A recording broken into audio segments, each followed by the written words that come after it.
Welcome to our channel. Today we how to set up VidIQ thumbnails branding strategy for YouTube. Detailed guide step by step clearly.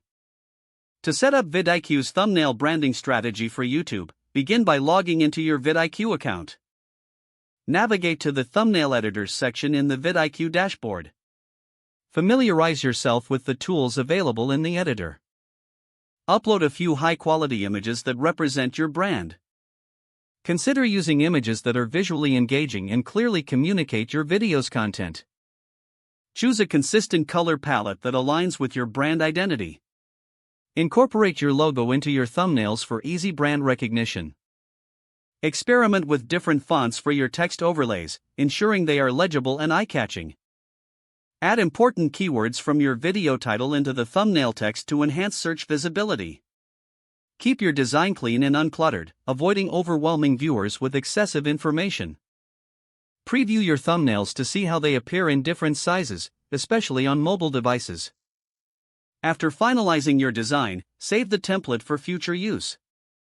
Set your branded thumbnail as the default for new uploads in your YouTube settings. Monitor your thumbnail performance over time using VidIQ analytics to identify what works best. Adjust your strategy based on viewer engagement and feedback to continuously improve your branding. Regularly update your thumbnails to keep them fresh and relevant as your channel evolves. If the page does not load, refresh the browser or try again in a private or incognito window. Make sure you are using the correct email address, then retype it carefully to avoid small typos. If your password is not accepted, use the reset option and create a new strong password you can remember. Check your spam folder for verification or security emails, then complete any requested confirmation steps. Enable two-factor authentication if available to improve account security and reduce unauthorized access risk. After signing in, review your profile details so your contact information and settings are accurate and current. If you see an error message, note it down and try again after restarting your device and internet connection.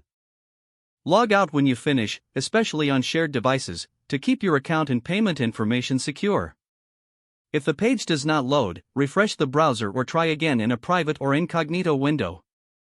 Make sure you are using the correct email address, then retype it carefully to avoid small typos. If your password is not accepted, use the reset option and create a new strong password you can remember. Check your spam folder for verification or security emails, then complete any requested confirmation steps. Don't forget to like this video and subscribe to our channel for more step-by-step tech guides.